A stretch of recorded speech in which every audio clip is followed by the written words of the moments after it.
Commonly said factors are genetic predisposition. So children with the trisomy 28, Downs and all are more prone for developing congenital heart disease. If you take the environmental risk factor, it's mainly the viral infection, drug toxin taken by the mothers, and diabetic mothers and mothers with phenylketonuria. They have been found to have more incidence of congenital heart disease. So this is the simplest classification of congenital heart disease. If you see this part, we have the venous return from IVC, SVC, going into RV, pulmonary artery. So from the venous system of systemic circulation, it goes to the arterial system of pulmonary circulation. Similarly, venous system of pulmonary circulation goes into the arterial system of systemic circulation. This is the most important thing that you should understand whenever you talk or you think of a congenital heart disease. Okay? So how they are divided is, they are taking this pulmonary circulation. Conditions in which there is increased pulmonary blood flow, okay, that they are taken as one part. So conditions which has got an increased pulmonary blood flow. So what are the conditions in which you can get an increased blood flow in the pulmonary system? Any communication from left side to right side. Could be an AFG, could be a VSD, could be a communication from the aorta to the pulmonary artery, that is your PDA, or you can have a truncus arteriosus, endocardial cushion defect, all those things you can have. The second part is decreased pulmonary circulation. When do you get decreased pulmonary circulation? When the blood doesn't go to the pulmonary circuit, it goes to the opposite side. So your right to left shunts. So your Phallostetology, where you have VSD with right to left shunt. If you have a problem with the pulmonary valve, it could be a atresia, the pulmonary atresia, or it could be a tricuspid atresia or TGAs. And the third classification is obstructive lesions. Obstructive lesions can be in the aorta, like aortic stenosis. In the pulmonary artery, it could be a pulmonary stenosis. There can be coarctation of aorta, or it could be some kind of a cardiomyopathy. Okay, this is simply they classify the congenital heart disease. More pulmonary circulation, left-right disease. Less pulmonary circulation, right to left disease. So before we start, we'll have to see few basics. Okay, maybe all the postgraduates might be knowing it, but for completion's sake, and for some of the postgraduates who may not know this, so this is meant for them. This is what I was talking to you about. Our systemic venous return from IVC and SVC enters the right atrium. This is the venous side, and it goes into the pulmonary artery. So the amount of blood that goes from the venous side to the artery determines how much of blood is going to the pulmonary circulation. Similarly, you have a pulmonary vein. Pulmonary vein becomes the aorta, that is the arterial side of the systemic circulation. So this is going to determine how much is the systemic circulation. So if you put a straight line, cut these two things, you have a right side and you have a left side. Okay. Left side we say systemic circulation, right side we say pulmonary circulation. Whatever you say, you have a venous side, you have an arterial side. Okay. As long as the blood goes from the venous side of systemic circulation or from the pulmonary circulation and reaches the arterial side, then there is no problem with the patient. Okay, that we'll see now. So we call one terminology effective blood flow. Effective blood flow is nothing but the quantity of venous blood flow that flow from one system. Here it is from systemic circulation to the arterial. This is the venous blood going to the arterial side, the artery. Okay? So we call this effective pulmonary circulation. Effective pulmonary blood flow, or QP, is nothing but the total blood that comes from SVC and IVC. From there it goes to the pulmonary artery, from venous side to pulmonary artery. So this is what we call it as effective pulmonary blood flow, and it is termed as QP. This is very, very important. Similarly, in the systemic side, we have total blood flow coming from the pulmonary system going into the aorta. On the pulmonary side, it goes to the systemic side. We call it systemic blood flow or QS. Okay, are you able to understand this? QP, the amount of blood that goes in the systemic venous to pulmonary artery. This is from pulmonary venous to systemic artery. Okay. In a normal patient, if you see here, the amount of blood that goes through the pulmonary artery is equal to the amount of blood that comes through the aorta. That means there is an equal QP to QS ratio. So there is 5 liters going out from here. There is 5 liters coming out of this place. So if you have a system like this, nothing is going to happen to the patient. Okay. Just if you want, I'll go slowly also. This is effective pulmonary blood flow QP. This is effective systemic blood flow QS. In a normal baby with a normal heart, the QP is 5 liters. QS is 5 liters. That is the amount of blood going out of pulmonary artery is 5 liters. Amount of blood going out of aorta is 5 liters. That means there is no communication between, or there is no loss or no recirculation of blood. So in this case, 5 liters by 5 liters becomes Qpqs is 1:1 ratio. Next important thing that we see is shunting. Shunting is both physiological and pathological. Here, the venous side from one system doesn't go to the arterial side of the other system.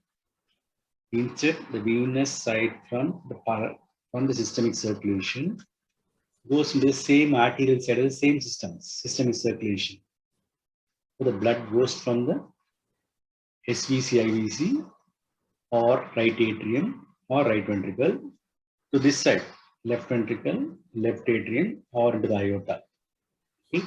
That means there is a ASD, BSD, or a PDA. Okay? So this is called as left to right shunt. So from pulmonary vein, instead of going to aorta, the blood will go to the pulmonary artery. It recirculates in the pulmonary system. So this is called as left to right shunt. Similarly, the return, venous return that comes from the right atrium, right ventricle, instead of going to the pulmonary artery, passes through the VSD opening, but there is a reversal of shunting, right to left shunt, reaches the aorta. So there is going to be cyanosis because this blood is not getting oxygenated. So again, there is a shunt here. So in right to left shunting, there is a connection between the systemic vein and the systemic artery. In left to right, there is communication between pulmonary vein and the pulmonary artery. So this is the major difference between shunting and normal. In normal, it is only systemic vein going to the pulmonary artery, pulmonary vein going into systemic artery. In shunt, it is pulmonary vein not going into systemic artery, but it goes to the pulmonary artery. So this is where you get your ASG, VSG, and PDAs. Systemic vein going into systemic artery. This is where you get a right to left shunt, like the Phallostetology. So based on that, we can see the magnitude of shunt. We can quantify how much of blood is being shunted. If you see this is a normal heart, you are having a pulmonary artery. That is the output from the pulmonary circulation. You have the aorta, that is the output from the systemic circulation. You see both the blood flow in pulmonary, that is 5 liters, blood flow in the aorta, that is 5 liters. So there is no shunt. Qpqs ratio is 1:1. So 5 liter of blood is going through the pulmonary artery, 5 liter of blood is going through the aorta. There is no shunt here. In left to right shunt, Here we have a VSG where there is a left-right shunt. Here if you see, the blood comes to the LA from the pulmonary vein, goes to LV, and from LV through the VSG, because LV pressure is more than RV, 1 liter of blood is getting shunted into RV. So instead of 5 liters here, it becomes 6 liters here. More blood goes to the pulmonary artery. From pulmonary artery, it will go to the pulmonary circulation, go to the lung, come back to the pulmonary vein, come back to the left atrium. Okay. So what is the end result? There is less blood going into the aortic part. More blood is going to the pulmonary artery. So if you see Qpqs ratio, 6 liters of blood is going through pulmonary artery, while only 5 liters of blood is going to the aorta. That means there is a shunt of 1 liter per minute. So if we put it into ratio, it is 6 liters by 0.5 liters, which will be less than 1. So QP by QS will be less than 1 if the shunt is going to be left to right. So what happens when more blood goes into the pulmonary artery, more blood comes to the left atrium. There is an increased venous return to the left atrium. So again, back to left ventricle. There is volume overload to the pulmonary circulation. There is volume overload to left ventricle. So in all left directions, there is increased pulmonary blood flow. Because of increased pulmonary blood flow, there is volume overload to pulmonary circulation, volume over to left ventricle.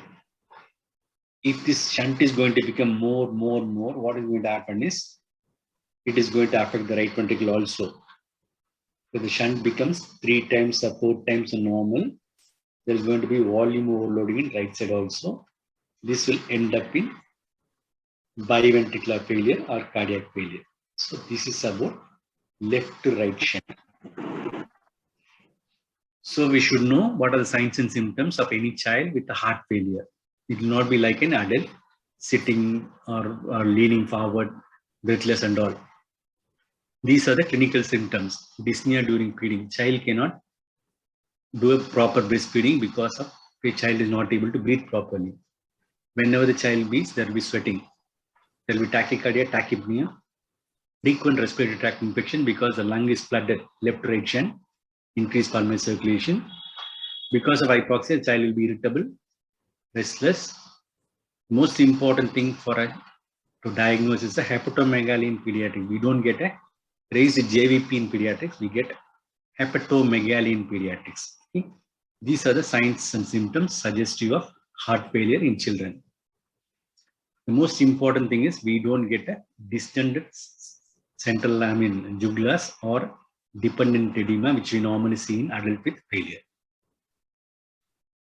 Plus, if you see the QS is 5 liters, QP is 6 liters. That means the systemic circulation is, or the cardiac output is going to be less in patient with left right shunt. One more entity in left right shunt is suddenly the left right shunt can become right to left shunt because of rise in pulmonary artery pressure. If the pulmonary artery pressure goes high, normally in VSG you get a left right shunt. If the pulmonary artery resistance increases very high because of hypoxia, hypercarbia and all, there's going to be raised pressure in the right ventricle. So instead of normal left-right shunt through the VSG, it will become right to left shunt. So this is called as Eisenmenger syndrome. Okay. So in a patient diagnosed with left-right shunt like ASD, VSD, if you're going to see a central cyanosis, dyspnea, fatigue, syncope, always think of this Eisenmenger syndrome. The prognosis with the patient with Eisenmenger syndrome is very bad because it is because of slow changes in the pulmonary artery. Now we will come to right to left shunt. We have seen the left right shunt. Now we'll see the right to left shunt. Here you see the blood is coming from SVC, IVC. It is coming with the 5 liters per minute. It comes to right atrium. This is the venous return. From right atrium, it comes to right ventricle. Okay. From right ventricle, there is a VSG. and there is an obstruction to pulmonary artery. It could be an obstruction at the arterial level, at the valvular level, at the subvalvular level. When there is obstruction, the blood cannot go here. It has to go to the left ventricle. Okay, from left ventricle, it will go to the aorta.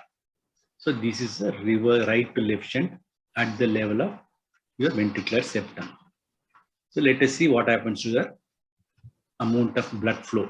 Okay, so QP or the pulmonary blood flow is reduced because there is a pulmonary obstruction.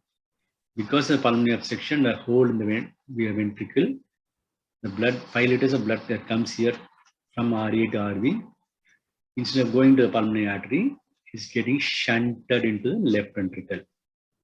So aorta will have roughly 5 liters, whereas the pulmonary artery will have only 2 liters. Okay, so this is the main difference between right to left shunt. So what will happen to our Qpqs ratio? So Qpqs ratio will be less of pulmonary blood flow, more of systemic blood flow. So the ratio will be less than 1. Whereas in left to right shunt, it will be more than 1, 1.52. Okay? So you will have to understand this Qpqs ratio. If the Qpqs ratio is less than 1, then it is a right to left shunt. If the Qpqs ratio is more than 1, that means more blood in the pulmonary circuit. That can occur only when there's going to be left to right shunt. Okay. So commonest lesion right to left shunt is your Phallostetology. This is what we are planning to discuss in today's class. So what are the components? The problem is due to embryological changes or the defects. This aorta, which normally is placed side by side, comes anteriorly as close to the left of the ventricular wall during development. So you get a large ventricular, unrestricted ventricular septal defect. Plus these patients will have various degrees of pulmonary obstruction. The pulmonary obstructions can be subvalvular. Okay, this is the valve. Subvalvular. This is the most common variety. 50%, and we call it as dynamic obstruction. Dynamic right ventricular outflow obstruction. Why we are saying dynamic is when the child cries, when there is a pain, there is a tachycardia. What happens during tachycardia is the heart tries to squeeze. When the heart tries to squeeze, this infundibular part squeezes more. When it squeezes more, less amount of blood will go to pulmonary artery. So when less amount of blood goes to the pulmonary artery, pressure in the right ventricle is going to go up. So more amount of blood will get shunted from the right ventricle to left ventricle, producing more cyanosis. Okay. So this is the dynamic part. So what you do is you try to reduce this tachycardia or reduce the compression using beta blockers. So this is the reason why you give beta blockers during your TET spell or during the perioperative period. Other places where it can get obstructed is 10% at the level of pulmonary valve, 10% above the level of pulmonary valve, and around 30% will be a mixture of all these things. The most important component is this subvalvular dynamic right ventricular outflow obstruction. Okay. So one is a VSD, that is a big VSD, non-restrictive VSD. Second is an obstruction, right ventricular outflow obstruction at various levels. And third is, I said, that during development, normally you will get your interventricular septum here. Your aortic valve should be somewhere here. Because of the anterior and cephaloid shift of this aorta during the turning of the heart, this aorta, instead of lying here, it moves slightly towards the right side. So that is called as overriding of aorta. This aorta is displaced to the right and overrides the VSD. So if it overrides the VSD means the blood from the left ventricle will go to the aorta, blood from the right ventricle also will go to the aorta. Okay. And because of the severe obstruction here in the pulmonary vessel, you get a right ventricular hypertrophy. So these are the 4 components of Phallostetology: unrestricted VSD, right ventricular outflow obstruction at the level of valve, supravalvular, and infundibular. We are more worried about this infundibular because it's a dynamic cause. And because there is a overriding of aorta into the right ventricle, the blood which comes to the right ventricle, deoxygenated blood which comes from the RA to RV, instead of going into the pulmonary artery to get oxygenated, will go into systemic circulation. It produces deoxygenation and cyanosis. So the right to left shunt is when oxygenated blood returns the tissue without taking oxygen. The blood comes here, oxygenated blood comes from the pulmonary veins. It goes to the left ventricle. It should be expected to go through the aorta and supply the systemic brain, heart, everything. But there is a large VSD here. So the oxygenated blood, instead of going in only to pulmonary artery, it can get mixed here.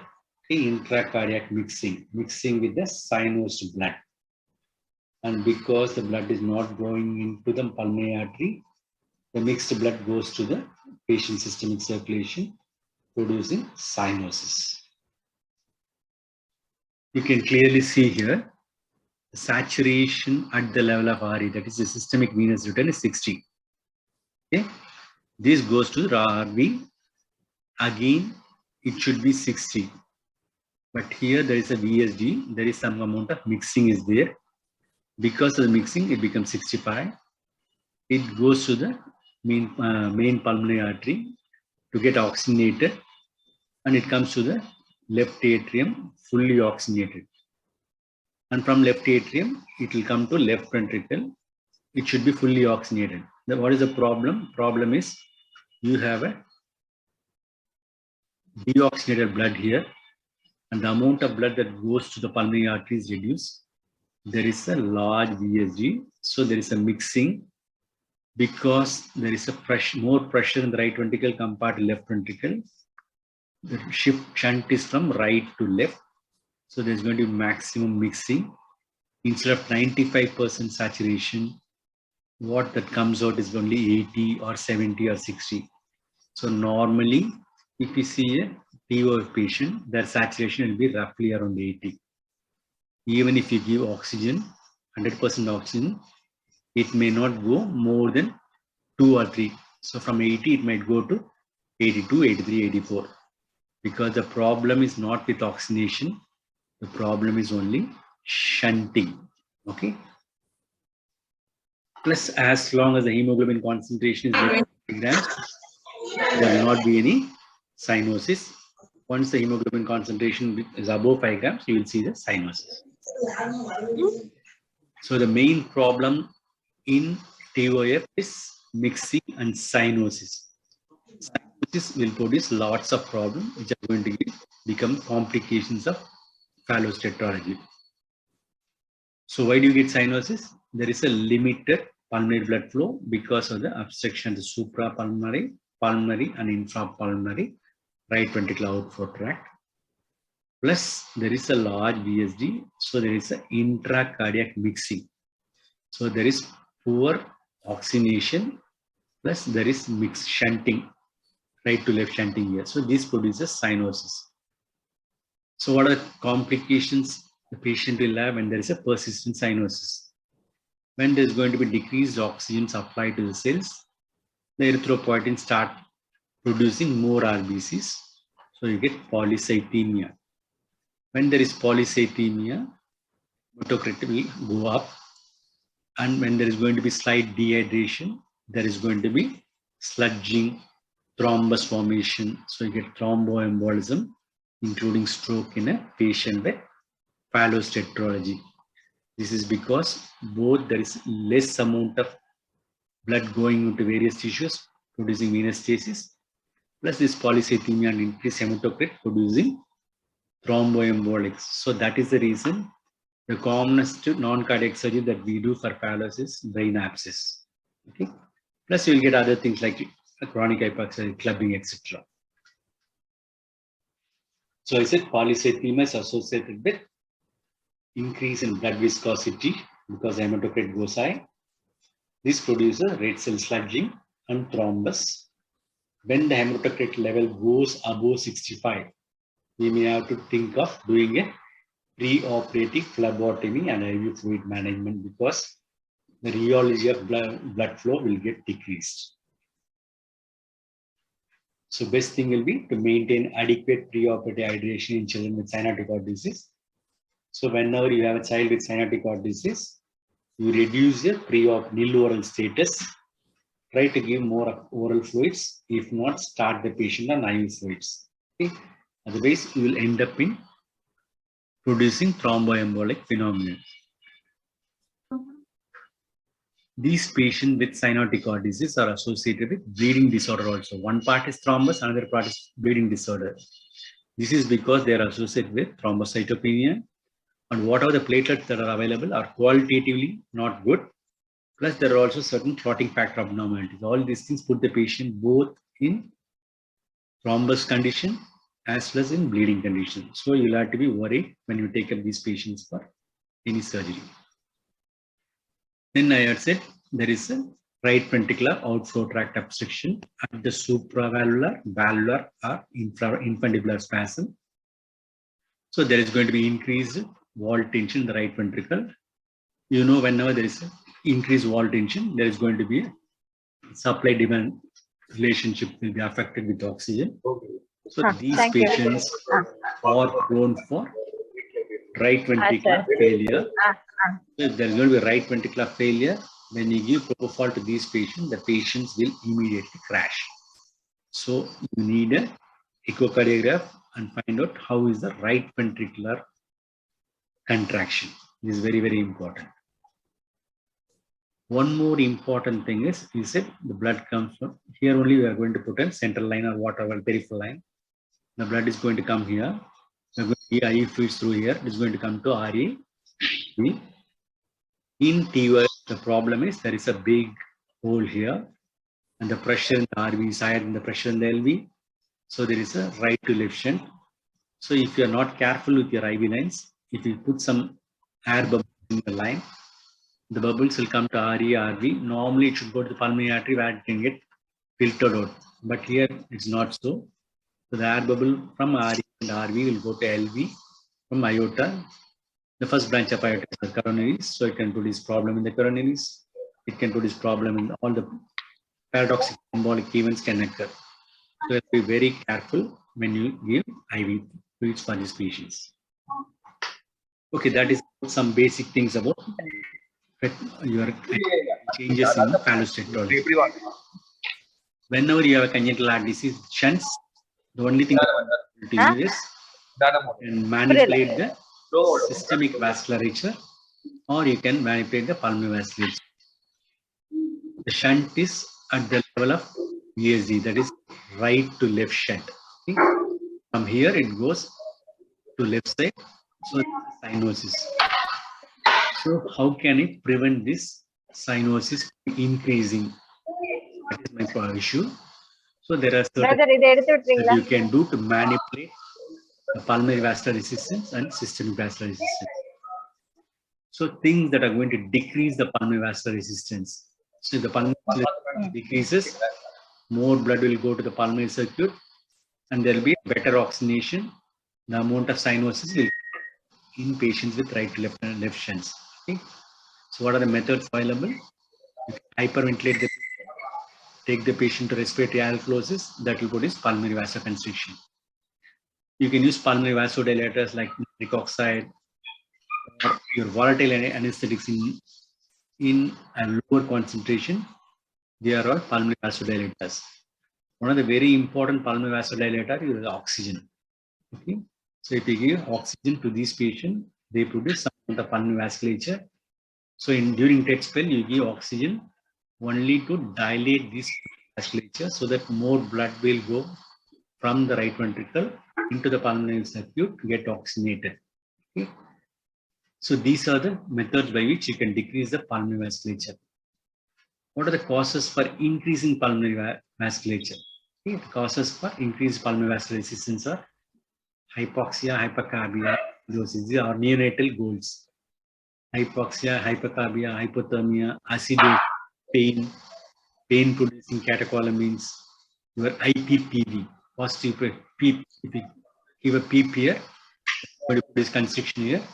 So it is going to produce resistance in the pulmonary circuit, increase in pulmonary artery pressure.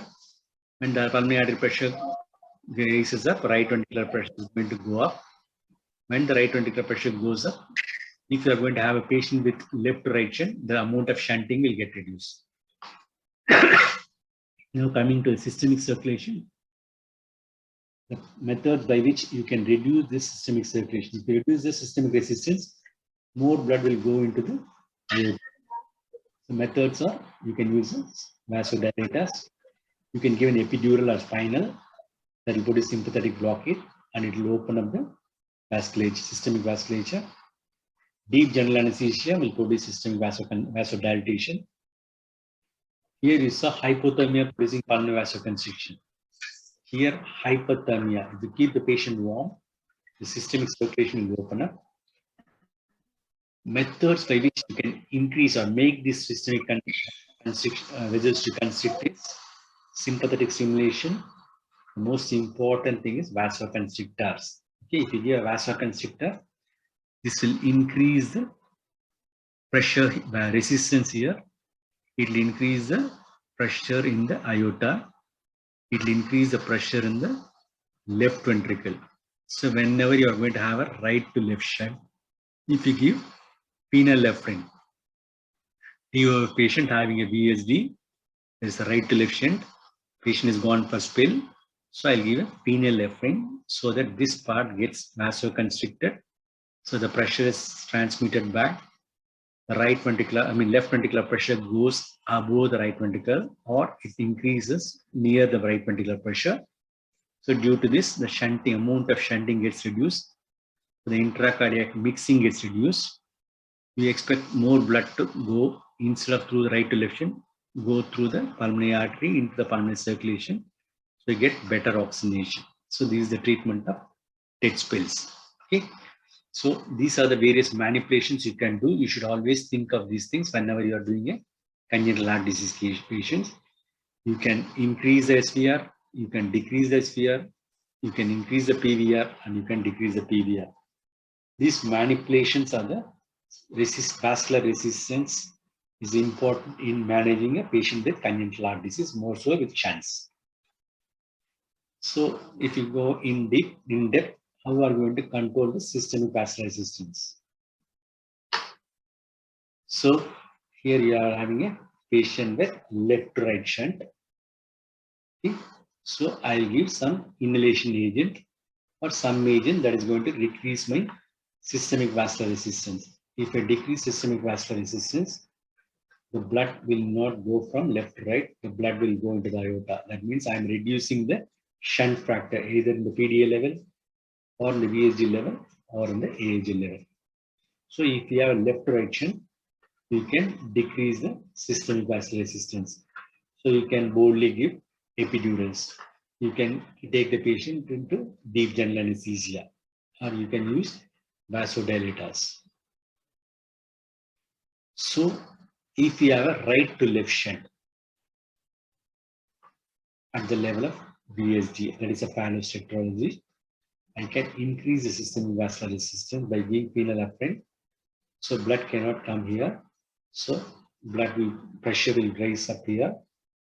It will prevent or it will reduce the right to left shunt. So we use phenylephrine. If you see in a patient with Phallostetology, where the blood comes from RA to RV and it goes to LV because there is a right to left. I'll give phenylephrine and block this aorta, systemic vascular resistance. Due to this, the pressure in LV will increase. So the shunt factor will get reduced. When the shunt factor gets reduced, the only way the blood can go is it has to go through the pulmonary artery. If it goes through the pulmonary artery, it will go to the pulmonary capillaries. and the oxygenation will improve. Your saturated desaturation will settle down. So this is how you treat patient with TOF using phenylephrine to increase systemic vascular resistance.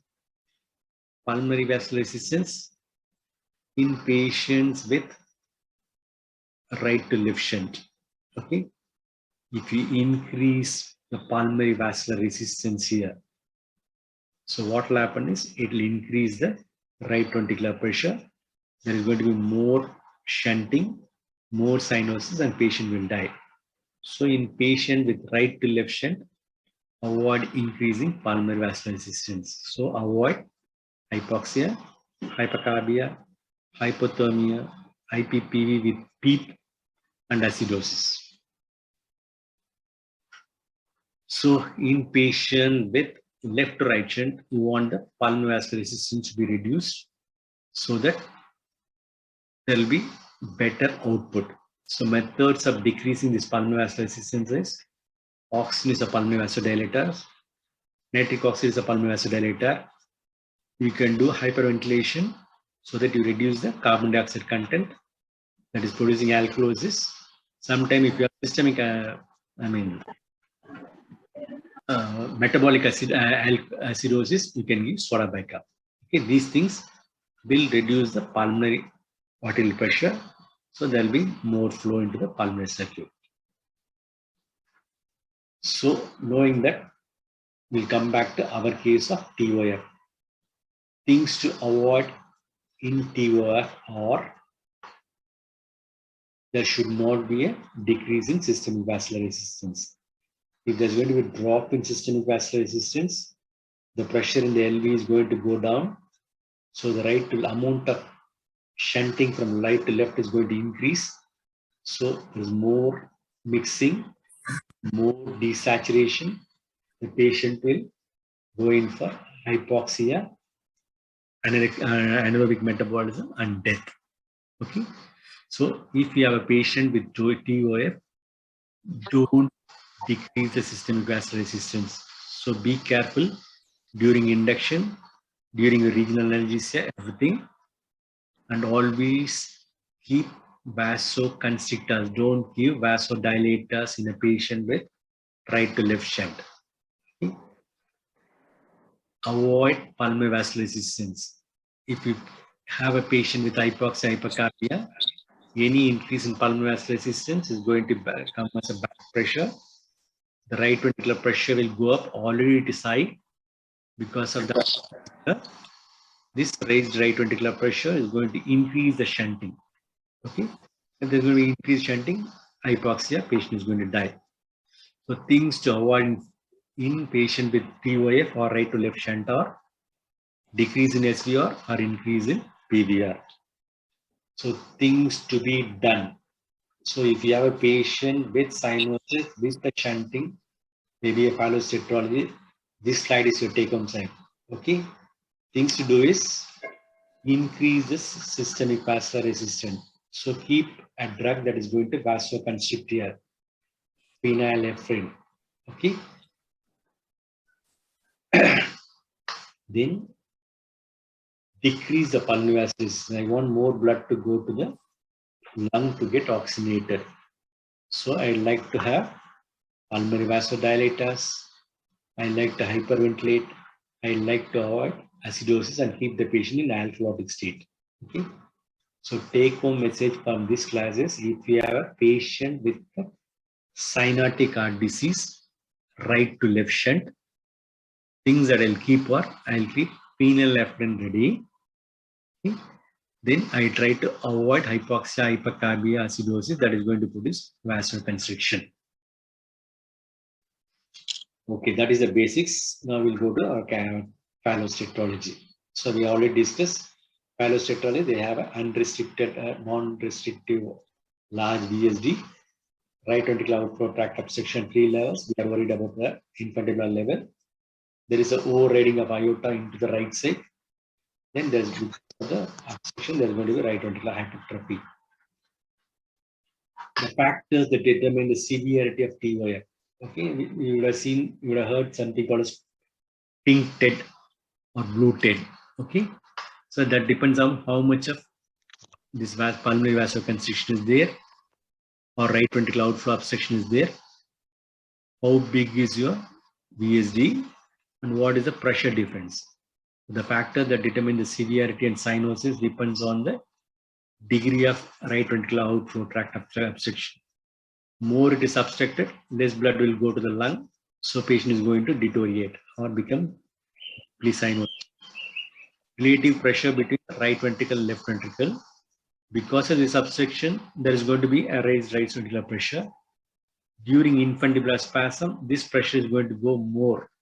Okay, when it becomes more, the only way the blood can go is it cannot go inside, it has to jump. So there is going to be a mixing. When it goes to aorta, there is a severe cyanosis.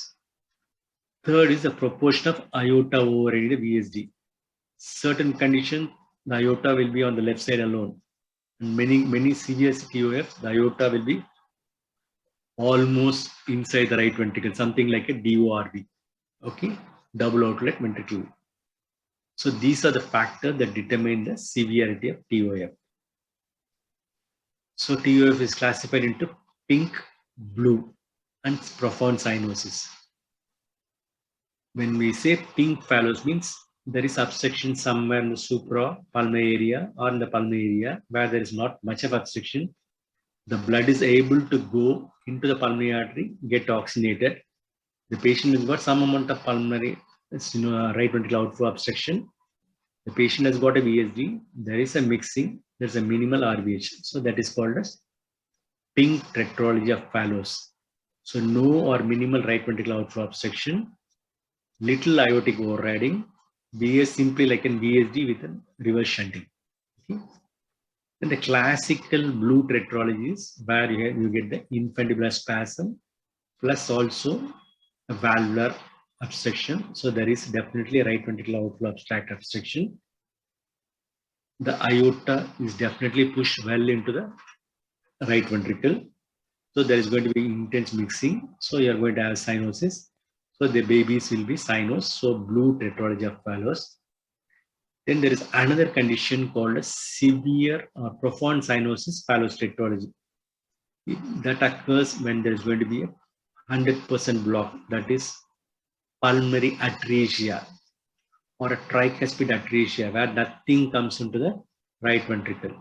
This is a really life-threatening condition. Baby is born blue. The only method which the blood can go into the pulmonary circuit to get oxygenated is you have a communication between the aorta and the pulmonary artery, the PDA. So these babies are called as PDA dependent or duct dependent cyanotic heart disease. So after a month or so, due to normal reason that the PDA closes, the patient will die because it was purely dependent on this PDA for the survival. When the PDA closes, there's no way the blood can go into the pulmonary artery and get oxygenated, the patient will die. So these babies require maintenance of PDA patency using your prostaglandins. So clinically, how do you suspect TOF? A cyanotic child with no features of respiratory distress, and you give oxygen. The cyanosis is not because of oxygenation problem. The cyanosis is because of intracardiac shunting. Okay, so they fail to respond to your oxygen therapy. Thing is, aorta is okay, the return is okay, so there is a good cardiac output. So this is, if you have a patient like this, cyanotic heart disease without respiratory problem, failure to respond to oxygen therapy with a good cardiac output, suspect TOF. Whenever there is a TOF, always see for the associated features like Turner syndrome, Down syndrome, etc. And there is always associated bacterial anomaly association.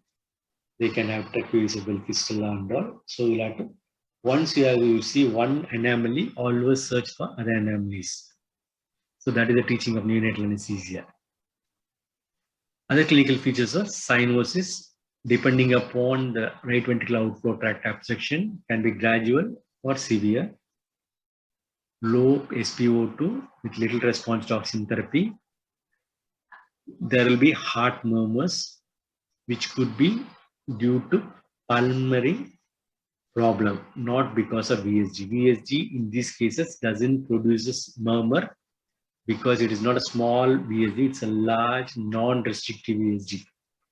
You get murmurs only when there is restriction. Okay.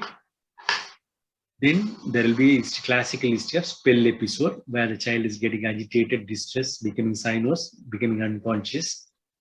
And a bigger child will squat, a smaller child, the mother will know how to flex the lower limbs. So those spell episodes will be there. And these children are prone for supraventricular ventricular arrhythmia because of hypoxia. So these are the classical features of clinical features of patient with Phallostetology. The other features are TET spells because the child is hypoxic, poor exercise tolerance. Chronic hypoxia produces clubbing. Polycythemia, the problems of polycythemia is diminished neurological blood supply, developmental delays. They can have failure, heart failure. They can have recurrent respiratory tract infection. Most commonest non-cardiac surgery that we see with the patient with TOF are cerebral abscess. On physical examination, the classical thing is central cyanosis, and clubbing will be there. On inspection, on palpation, you will get a right ventricular heave, parasternal heave will be there. Auscultation is very classical because you get only large single S2. You don't get a pulmonary valve closure because the pulmonary valve is almost, it is not opening fully. There's not much of blood going inside. So when it is not fully opening, it doesn't produce that amount of sound to produce P2. So what you get is a single loud S2 is the classical S1. It's not S2, it's a single loud S1. Okay, that is the reason classical clinical finding in a TOF child.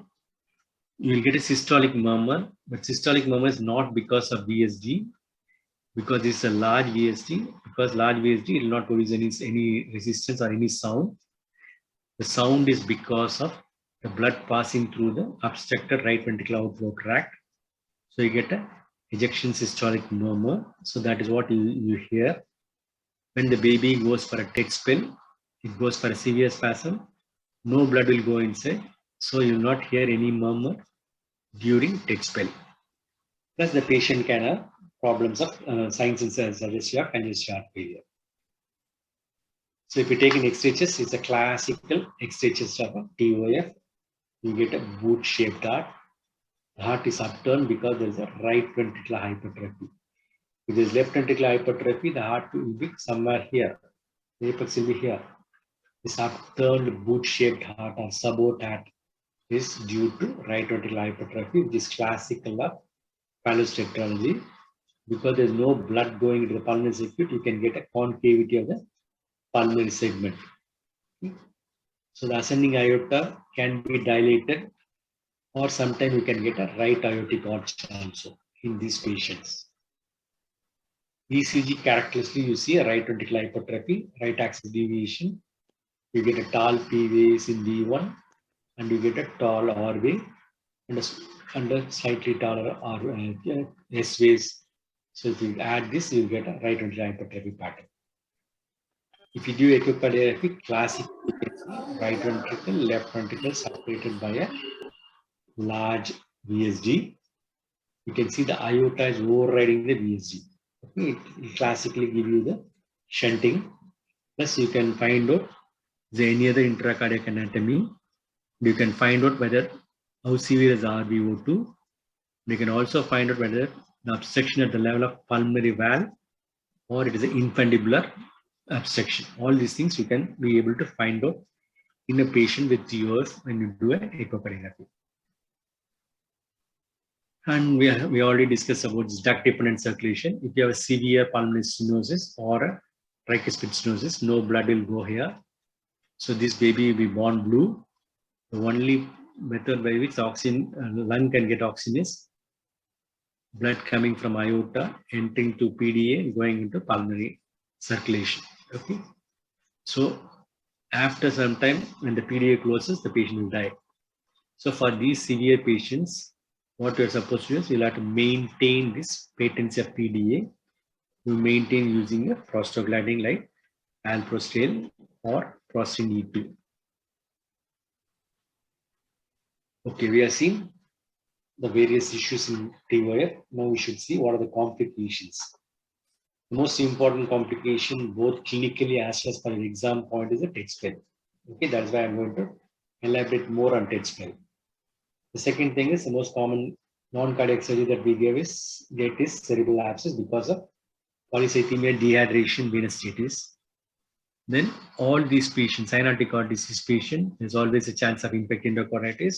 So in your armatorium, keep antibiotics ready. Give it before we start any surgical procedure. And these patients are prone for right ventricular failure or sometimes both ventricular failure. And they can go for sudden death because of sudden desaturation. And if you don't treat, they can go for death. These are the common complications. So one of the most important thing in whenever you talk about Phallostetology is TET spell. TET spell is nothing but acute desaturation and clinical deterioration. So normally in a Phallostetology, the cyanotic blood from the systemic system comes to RA, goes to RV. From RV, it has to go to the pulmonary artery, get oxygenated. Here there is an obstruction here. Could be a valvular or a dynamic infundibular obstruction. Due to this, there is a right ventricular hypertrophy. The right ventricular pressure is more than the left ventricular pressure. And there is a big hole here. Due to this, the cyanotic or deoxygenated blood gets mixed here. And the aorta is on the right side. So the next contraction, both the oxygenated blood and the mixed blood goes into the aorta. Okay, this is what normally happens in a patient with TOF. But during this TET spell, what happens is there is a severe infundibular vasospasm. When the severe infundibular vasospasm, blood will not go to the pulmonary artery. If no blood goes to the pulmonary artery or very less blood goes to the pulmonary artery, the amount of blood that is getting oxygenated in the lung gets decreased.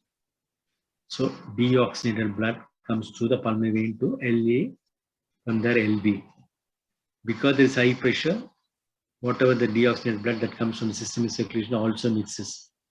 So there's a vicious cycle going on where there's desaturation becomes more and more till the patient dies. Okay. So it is caused by a sudden increase in right to left shunt. One is because of infundibular spasm. Second is because of alteration in systemic vascular resistance, pulmonary vascular resistance. Anything that produces vasodilatation is going to decrease the left ventricular pressure. When the left ventricular pressure decreases, more blood is going to go from right to left. So more right to left shunt. Anything that increases the pulmonary vascular resistance, hypoxia, hypercarbia, acidosis, apart from this right ventricular outflow obstruction, is going to increase the right ventricular pressure and it is going to increase the right to left shunt. So both those things will produce intense desaturation and clinical deterioration. So various methods by which you can get severe desaturation. One is infundibular muscle spasm, which increases the right to left shunt. We said it is a dynamic right ventricular outflow obstruction. The causes for this is crying, pain, anything that produces catecholamines. They produce intense infundibular muscle spasm. Okay, so you have to understand this because during perioperative period, you will have to keep the patient calm. You may have to use beta blocker to prevent this beta agonist action producing infundibular spasm. You will have to give adequate pain relief. That is why you give ketamine and fentanyl. And all the procedures that is going to produce hypoxia, hypercarbia, you will have to avoid. Okay, so that is the importance of knowing this infundibular muscle spasm. Second is large reduction in systemic vascular resistance. When there is a severe reduction in systemic vascular resistance, more blood will go from right to left ventricle. So right to left shunt. So causes for decreased systemic vascular resistance could be vasodilating drugs, your thiopentone, okay, or your your nitrates, all those things are vasodilator drugs. Where anesthetic agents, your inhalation agents, everything will produce vasodilatation. Your regional analgesia, epidural, spinal, those produces severe vasodilatation. Sepsis, it produces vasodilatation.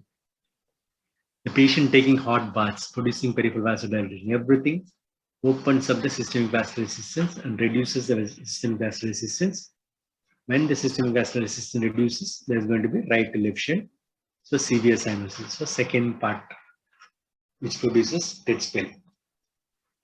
Third part is this part, pulmonary vasculature. Previously, what we saw is right ventricular outflow obstruction. Here, this part, pulmonary vascular bed. So far, if you think of the neonatal goals, hypoxia, hypercarbia, acidosis, pain, hypothermia, all those things produces severe pulmonary vasoconstriction. When there's going to be severe pulmonary vasoconstriction, it is going to be pushed back and there's going to be increase in right ventricular pressure. You have an opening there, so blood will naturally go into the right side, producing more cyanosis. Fourth is tachycardia. Anything that increases the catecholamine level is going to increase the tachycardia. When the rate increases, the amount of time available for diastolic, in diastolic timing gets reduced. So when the heart pumps next time, the amount of blood going into the pulmonary artery is reduced. So this is one method of producing deoxygenation. Plus, whenever there is catecholamine, infundibulum goes for more spasm. When it goes for more spasm, less blood will go into the pulmonary circuit. So you will have to avoid tachycardia using your beta blockers. And finally, the most important part is, you see there is a right ventricular hypertrophy, and there is also, because of cyanosis, both the right ventricle and left ventricle will have a impaired leucotrophic function. That means they are not able to relax.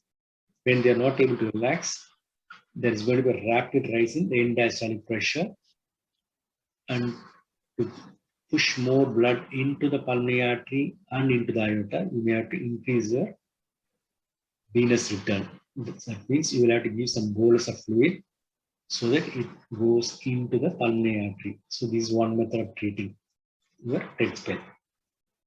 So the four problems are infundibular spasm, large reduction in the systemic vascular resistance, increase in pulmonary vascular resistance, increase in heart rate, and decrease in diastolic leucotropic function.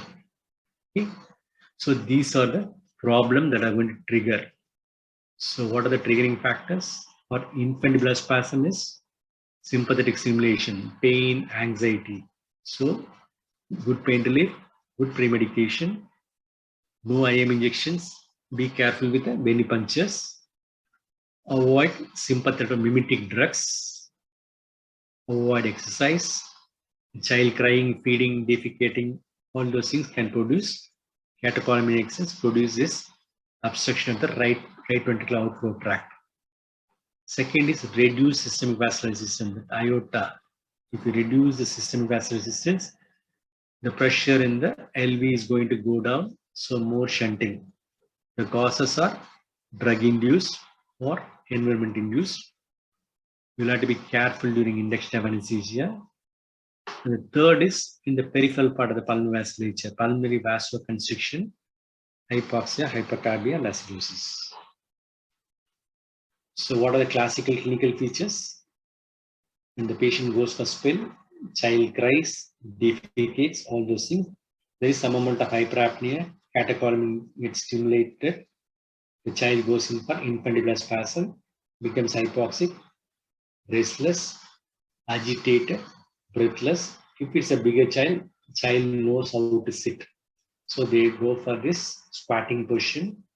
When they squat, the femoral vessels gets compressed. So there's an increase in systemic vascular resistance. The shunting factor reduces, the child becomes all right. The child becomes cyanotic, tachycardic. The most important thing is, because there is less amount of blood going during the spell, the murmur intensity gets reduced. Okay? And because there's severe hypoxia, the child loses consciousness. and there can be seizures. So having known everything, it is easy to treat. Okay, so how are you going to treat? Give oxygen to dilate the pulmonary system, support the airway, breathing, and support the circulation. The problem is right to left shunt. We'll have to try to reduce this right to left shunt. How are you going to reduce? You try to open up this part. If it is going to be infundibular spasm, if it is due to catecholamine, use beta blockers. Sometimes you may have to use pulmonary vasodilators. But the most common cause of pulmonary vasoconstriction are iatrogenic cause or anesthetic causes, hypoxia, hypercarbia, acidosis. Treat those conditions. Then most important thing is, because the left ventricular pressure is lower than the right ventricular pressure, there is more of shunting. So increase the left ventricular pressure. How are you going to increase? Catch here. Give a systemic vasoconstrictor. So phenylephrine is one of the very good vasoconstrictor which acts more in the systemic circulation than in the pulmonary circulation. So you should have phenylephrine whenever you have a patient with cyanotic heart disease, more so with Phallostetology. So in the exams, both in theory and in the clinicals, when they ask you how will you manage TED spell, we expect 14 steps. Okay. First is remove any precipitant cause. The cause could be hypoxia, hypercarbia, pain, fear, anything. Try to remove the precipitant cause. Second is try to calm the child, provide comfort, have the parents along with the child. Third is try to sedate the baby, giving morphine or fentanyl. It will be ideal because take care of other parts also. Fourth thing will be squatting. If you have a smaller child, just do this knee chest position. So this will compress the femoral. This will increase aortic resistance. So systemic resistance will increase. The LV pressure will go above or it will become equal to RV pressure. Shunting will reduce. Next is give high flow oxygen or oxygen. This will not do anything to the right ventricular outflow obstruction. It will definitely lower the pulmonary vasoconstriction, pulmonary vascular resistance. Then give boluses of crystalloids. Could be a normal saline or ringer lactate. What it does is it goes into the RV. It is a volume expander. It increases the pulmonary blood flow through the obstructed right ventricular outflow. So this bolus is very important. Then you give phenylephrine, either 5 to 10 milligram bolus. After that, you may have to give as an infusion. This decreases the right to left shunting by reversing the systemic vasodilatation that you have produced. Then coming to infundibular spasm, I want the heart to rate to reduce as well as contractility to reduce. So what we have is a beta blocker. So they reduce the rate, they reduce the spastic obstruction. So during spell, you can use a short-acting esmolol. The other period, you can continue with propranolol. Okay.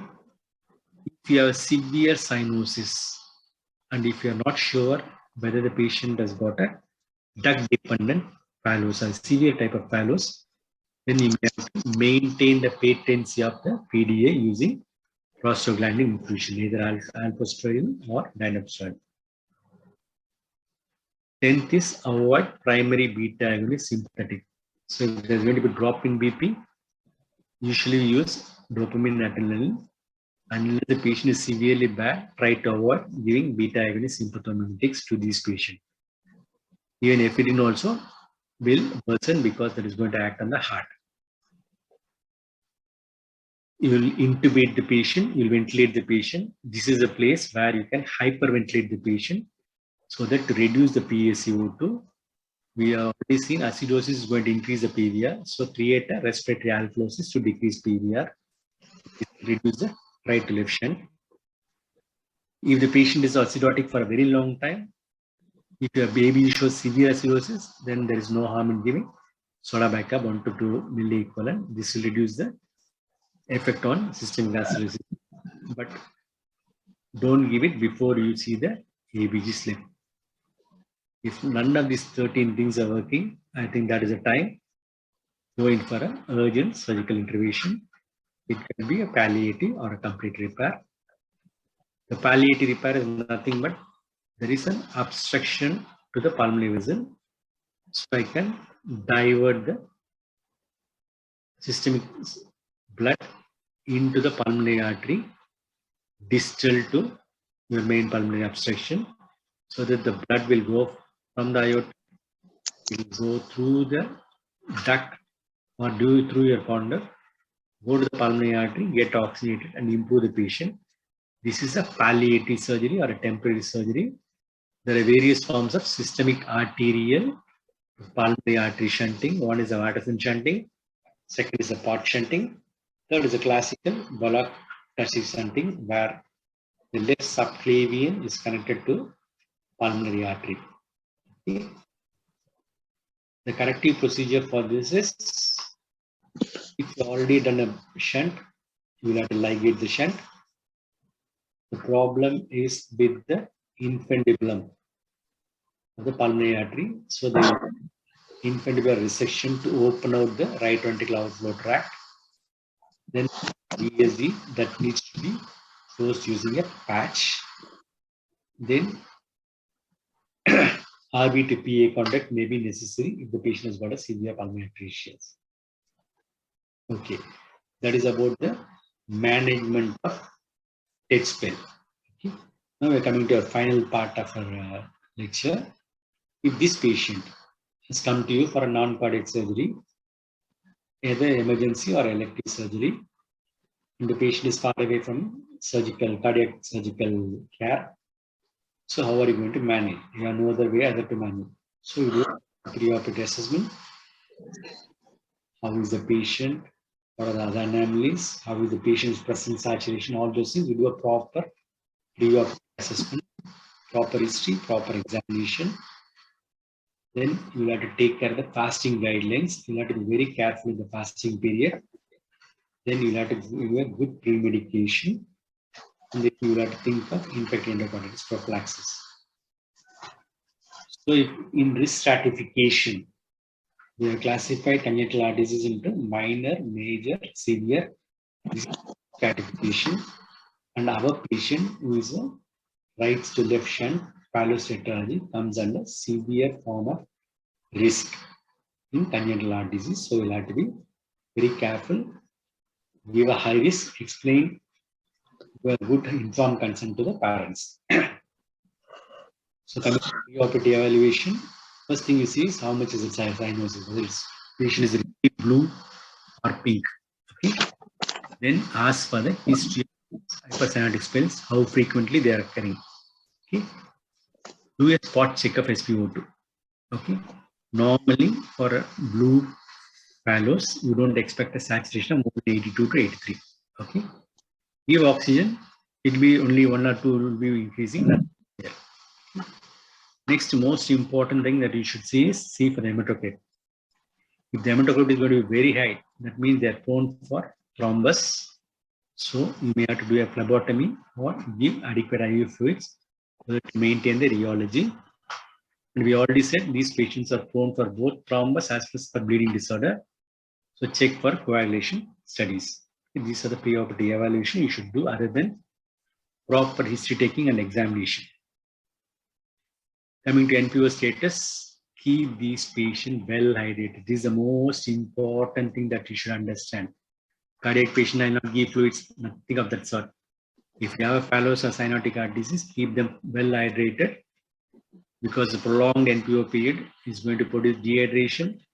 This is going to increase the viscosity, which is going to increase the hematocrit, producing sludging. So if the hematocrit goes more than 70, you may have to think of doing a preoperative phlebotomy. Hypolemia, what it will do is, it will produce catecholamine release. So it will squeeze your right ventricular output. So the infundibular spasm will become more. So you should not allow the baby to go for hypolemia. It has been found to a patient to be kept either euvolemic or even bit hypervolemic. Okay, So this will keep the right ventricular outflow tract open. So you will have to be bit relaxed with your fluid management. Pre-medication is very important for a TOF patient. We should have a calm, relaxed baby. Good interaction with parents and child is very crucial. You'll have to give sedation, but you'll have to take care the patient doesn't go to hypercarbia state, because hypercarbia is going to produce increase in pulmonary resistance. So it is the right decision. Okay.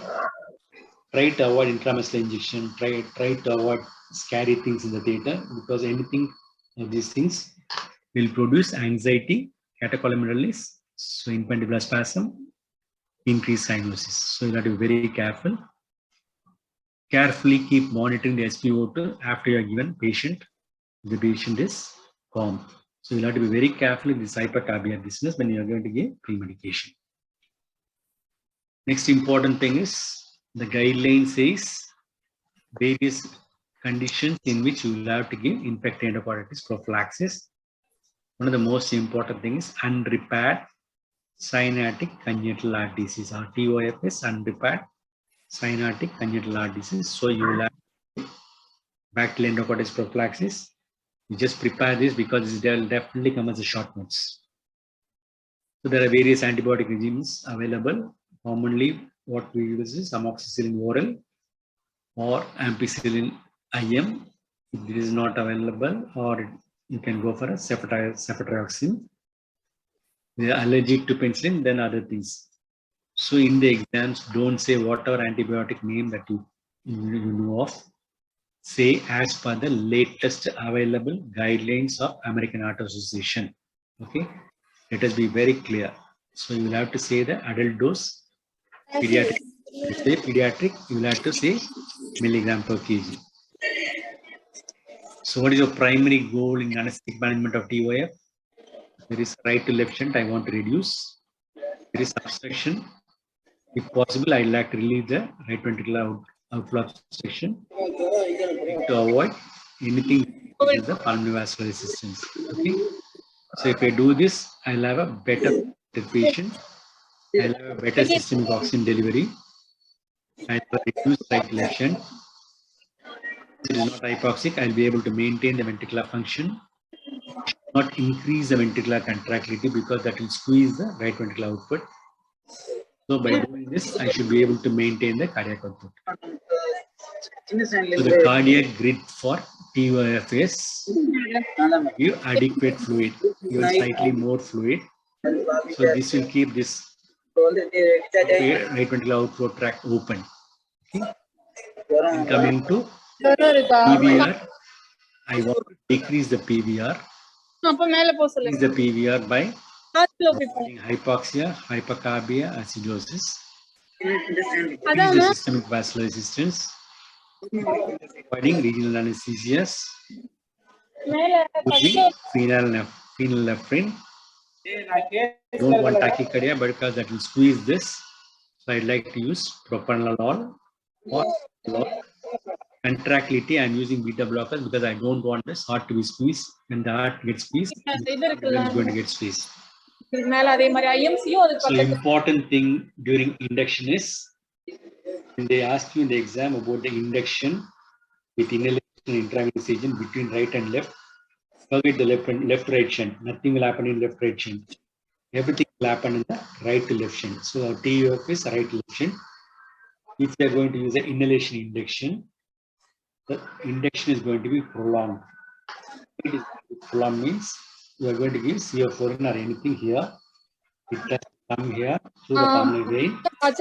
It has to come to the left ventricle. It has to go to the brain through the aorta. What happens here is there is a dilution here. The blood doesn't go more into the pulmonary circulation. So when less blood goes into the pulmonary circulation, less amount of your water is going to be taken up. So induction is going to be slow.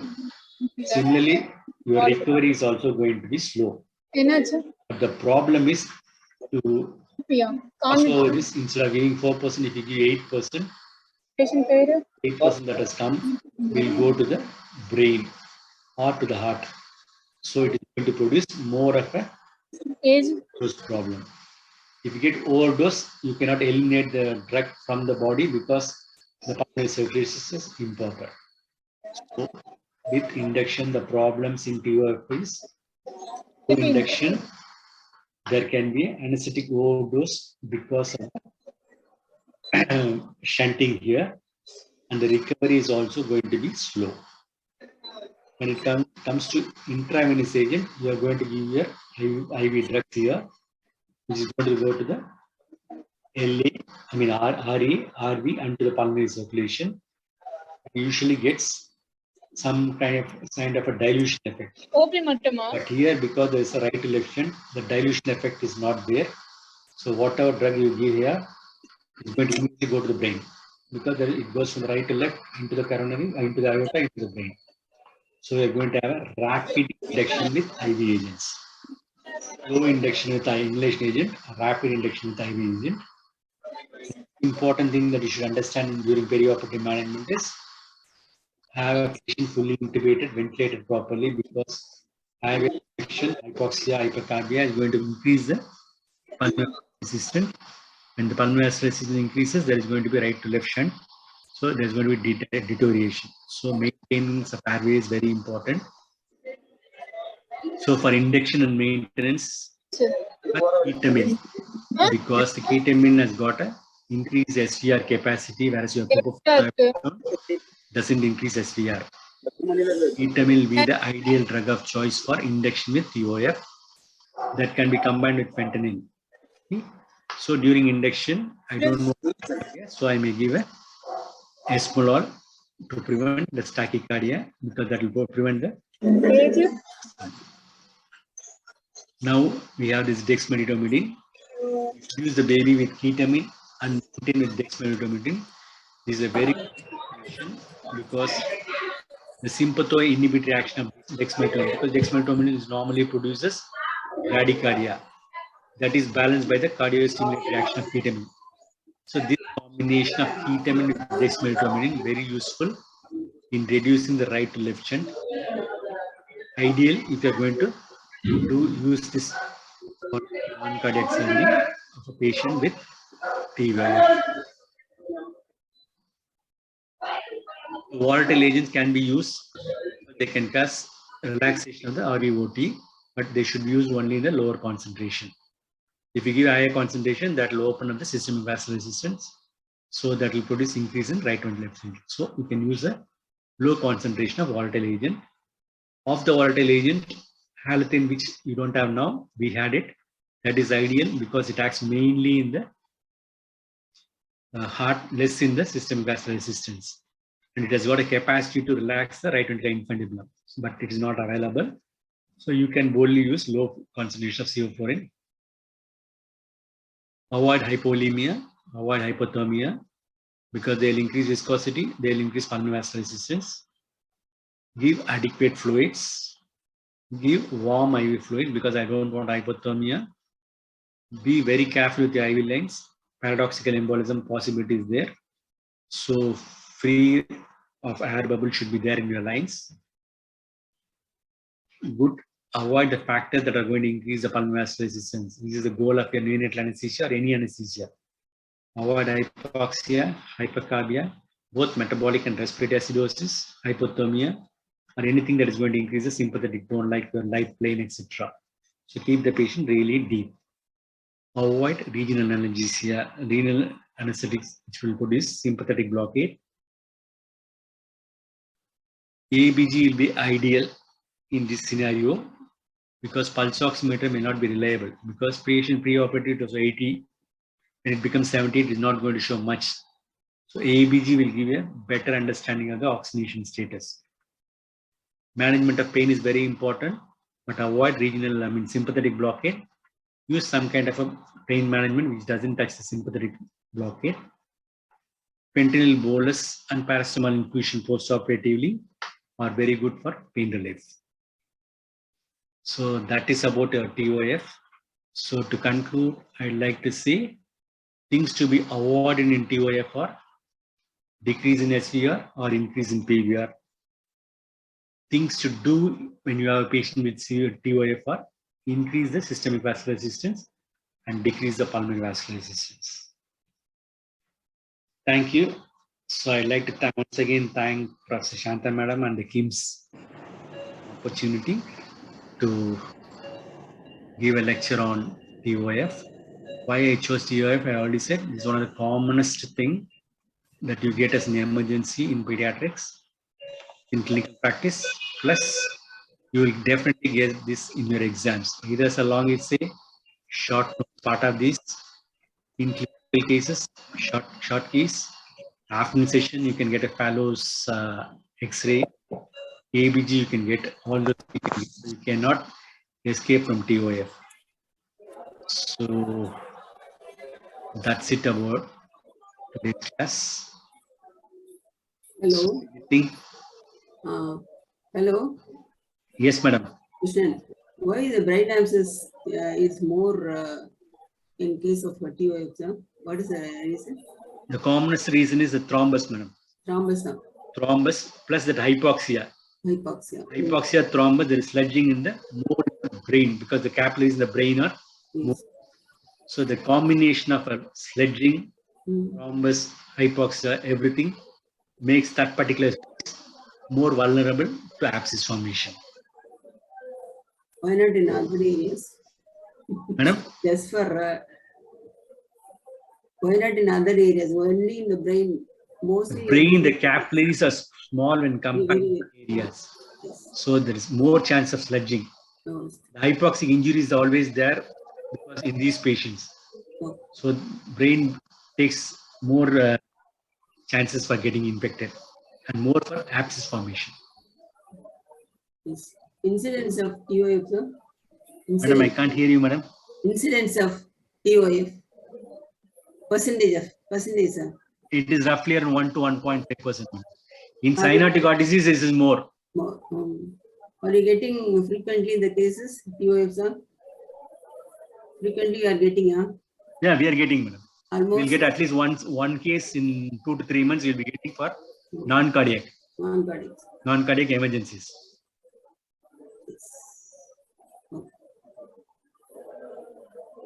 There is no questions from the audience, means you can. Madam, I can't hear you, madam. If there is no question from the audience, now we can finish up the. Management of brain abscess.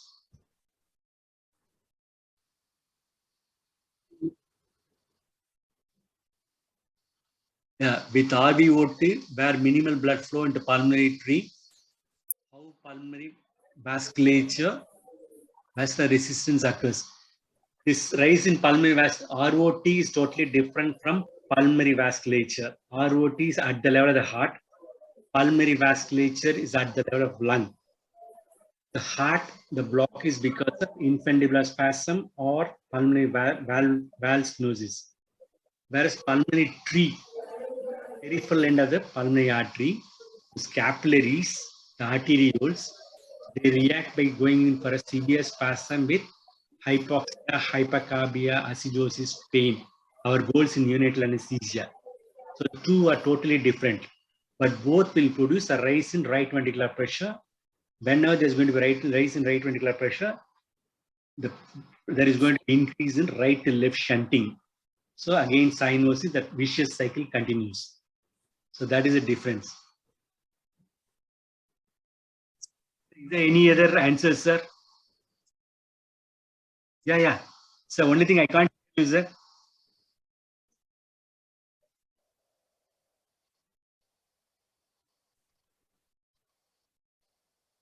After therapeutic surgeries, corrective surgery.